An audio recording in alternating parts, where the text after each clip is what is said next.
So can you hear me now? Is it okay?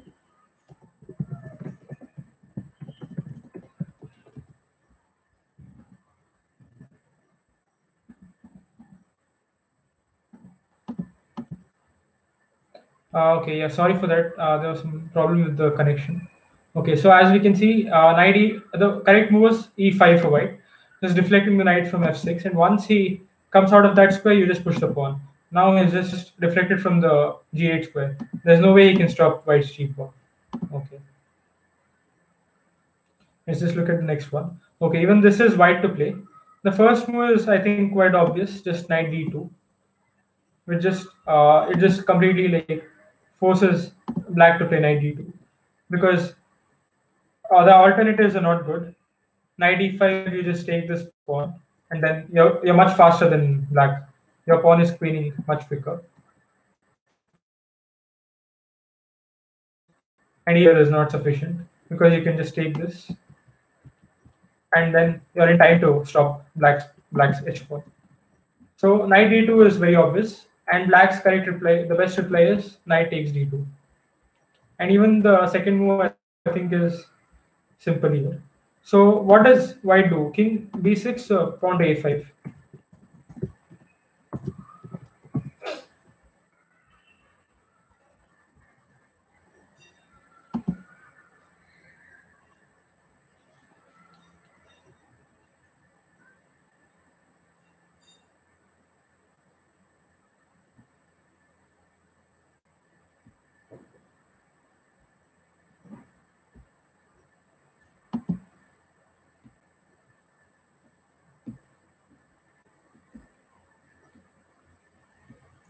Okay, so we have answers saying both king b6 and a5.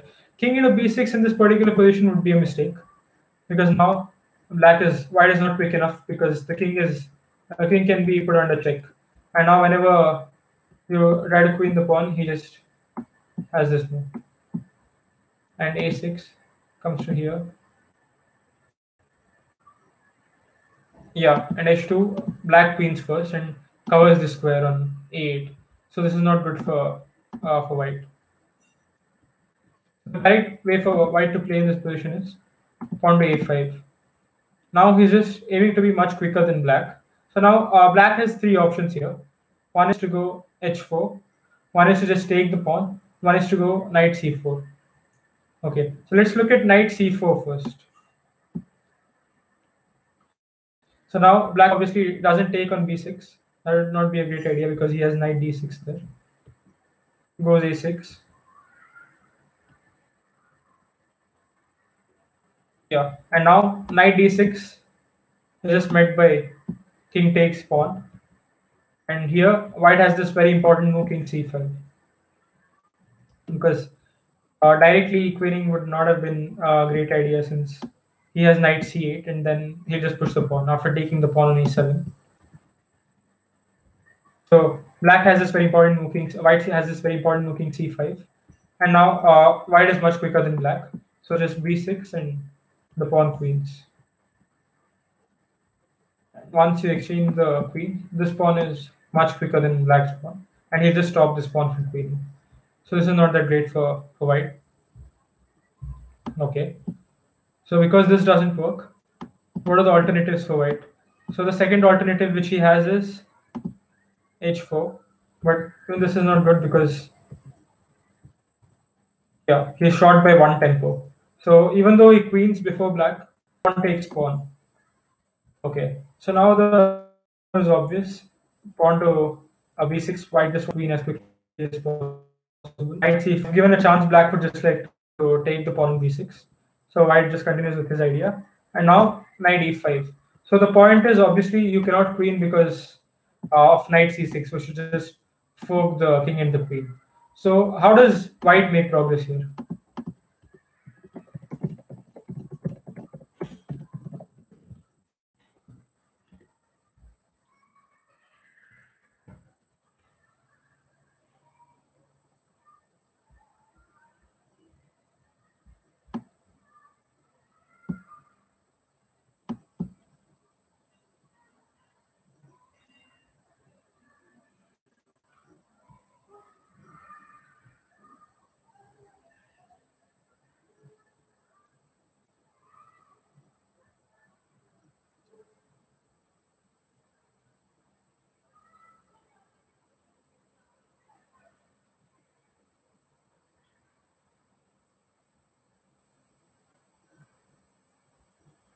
Okay, so everyone is suggesting the move king to b6.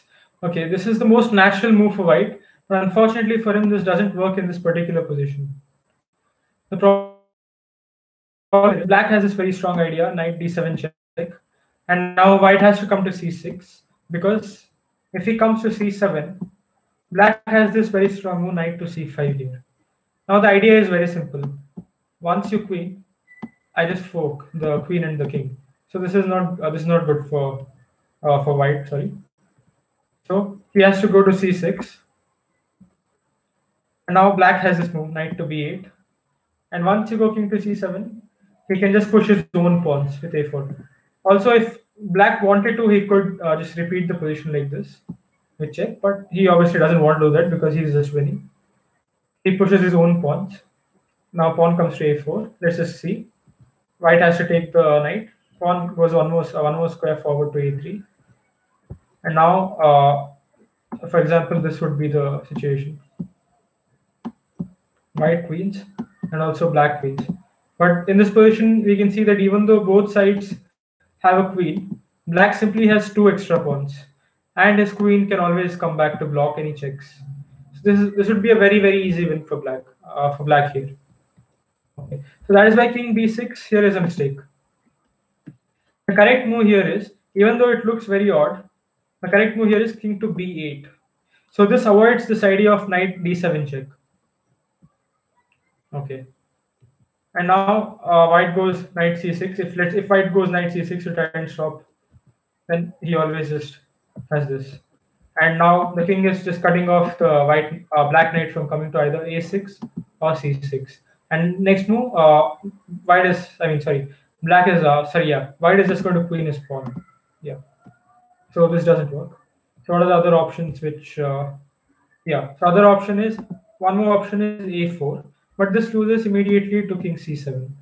Now the black knight can't come to c6 or d7 to stop this pawn, and a3 is not fast enough because white queens first, and he can just stop the pawn like so.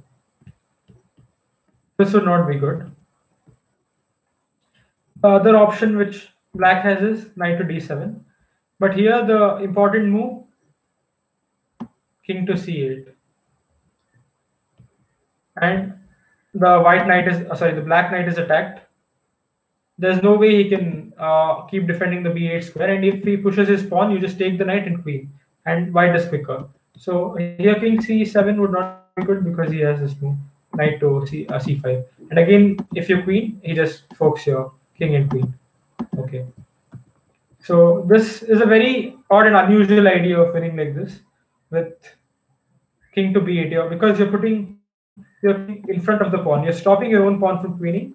But this works because then when you come here, he doesn't have these moves knight to d7. Okay. Let's just look at the next one now. Yeah. This was a game by, this was a very instructive game by Nimzovich against Lasker. Yeah, so Lasker, as you all know, was the former world champion and one of the strongest players of his time. So in this position, this is black to play. The most obvious and natural move here is h4. But this doesn't work here. h4 doesn't work. Why does h4 not work?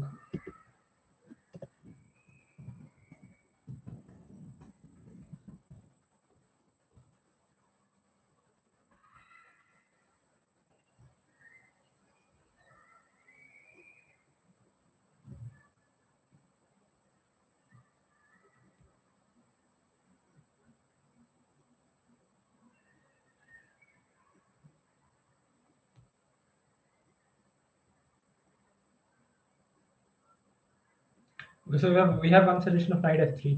Knight f3 is not the right direction for white to proceed here. So against h4, white has this very interesting way of playing. He can just attack black's queenside pawns. For example, if this and this, and once the pawn moves, then white's king will always stop it in time. That's why h4 is not the best idea. But Nimzovich shows us the correct way. He goes king f6, first gaining a tempo on the knight. Once the knight comes to h7, he is forced to do so. He again gains one more tempo on the knight. It looks like he's randomly repeating the position, but his idea is very deep. So once the knight again comes to h7, he just goes to e7. So now, as we learned in the previous example, with the diagonal opposition, the knight is completely restricted. As you can see here, black has diagonal opposition against the knight, and this just restricts the knight completely from coming here. And now black's idea is very simple. He just wants to improve his pieces. This knight is well placed on e5, and this king can be well placed on this square. And the h pawn is always there. Whenever he wants, he can push this h pawn. So now he just improves his knight first. King d4. So black is basically looking to somehow like restrict black's own knight, and he can anyway stop the h pawn because his knight controls the h3 square. So black just improves his king's position, and white has to do this. There's no other choice for white. He doesn't really have any better moves. Now a4 is a very important move. It just fixes white's queenside structure. So now white is not allowed to play b3 or b4 because black can always take n%. Okay. So white simply has no other choice but to keep on repeating. So now black pushes the h pawn as much as possible first. And then his idea is very simple. He wants to go b5 and knight c6. So he starts with b6 to gain a tempo. And once the knight comes here, now b5. So because the knight is well placed here, he wanted to first drive the knight to a worse placed square and then play b4. That's what it does. And now the king just enters into the position. So if the king had, for example, gone to c3, then black would have come to e5. So because the king goes to e3, black enters via c5. Now white has no choice but to somehow prevent black from entering the position like this and just taking all his pawns. But black just starts to create weaknesses. Now the b2 pawn is really weak, and his winning plan is to take this pawn and queen this pawn. Okay, so he takes, and now white's knight is badly placed, and also his king is not well placed. So he just takes advantage of this. Brings his knight to an excellent square on e6. It's completely restricting this knight from coming to any of these squares. And now he's just going to take these pawns.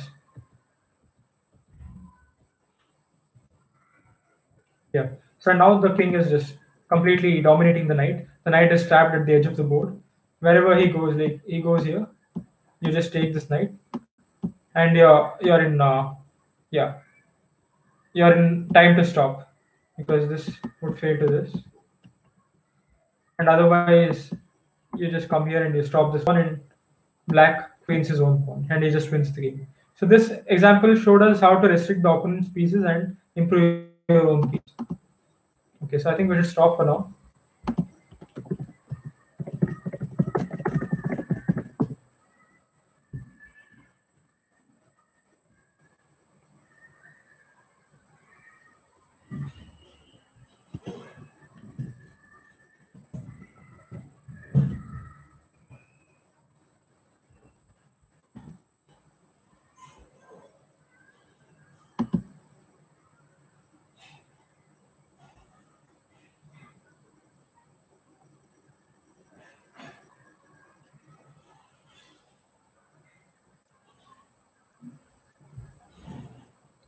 Okay, guys. I hope you liked the class, and see you next time. Yeah, bye, and good night.